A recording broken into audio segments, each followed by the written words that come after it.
Baadhi ya wakazi wa Meru wamejitokeza kuomba Rais Ruto na naibu wake kufanya mageuzi ndani ya mawaziri. Wakazi hao aidha wamesema kaunti ya Meru hasa eneo la Imenti halina mwakilishi, huku wakisema kiti ambacho kilikuwa na Mithika Linturi kipewe Kadhuri Murungi, wakisema kwamba ni mtetezi wa masuala ya kilimo.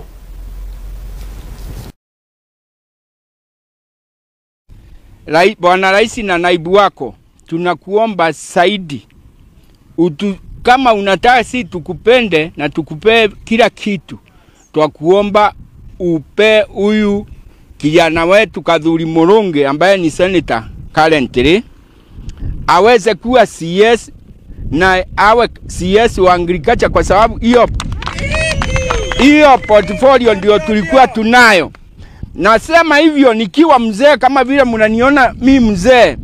Kadhuri tangu zamani alikuwa anapigania kila kitu. Tuseme hata Merata ingawa haipandu huku, ameenda kila pahali ili kupigania miraa, ndizi, majani. Yeye ndiye alikuwa anapigania mpaka rais ukafanya vile ulifanya. Sisi wakazi wa Igoji na Imenti mzima tungetaka utusukumie kijana wetu Mr. Kadhuri Murungi akuwe CS.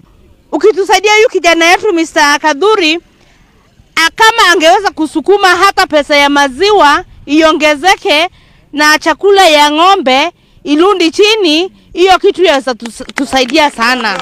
Kuna lisafo rais wetu anaenda kufanya, na ombi letu kama wakaaji wa Imenti na wa Meru County, tunaomba Mheshimiwa Kadhuri ambaye ni seneta wetu apewe hii kiti na apewe ikiwa agriculture ili atusaidie sana, sababu tangu wakati alikuwa MP alitusaidia, amepigania majani chai, na si ya Meru peke yake, majani chai ni ya Kenya mzima.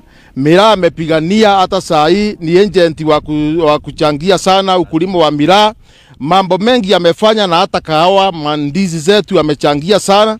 Kwa hivyo, na kama alikuwa anafanya hivyo akiwa MP, saa hizi na anatetea pia akiwa senator, tunaomba kwa sababu akipewa hii kiti ya CS, bwana Mheshimiwa Kadhuri ataweza kufanya kazi kubwa, atasaidia Imenti, asaidie Meru County, asaidie Mount Kenya na asaidie Kenya kwa jumla.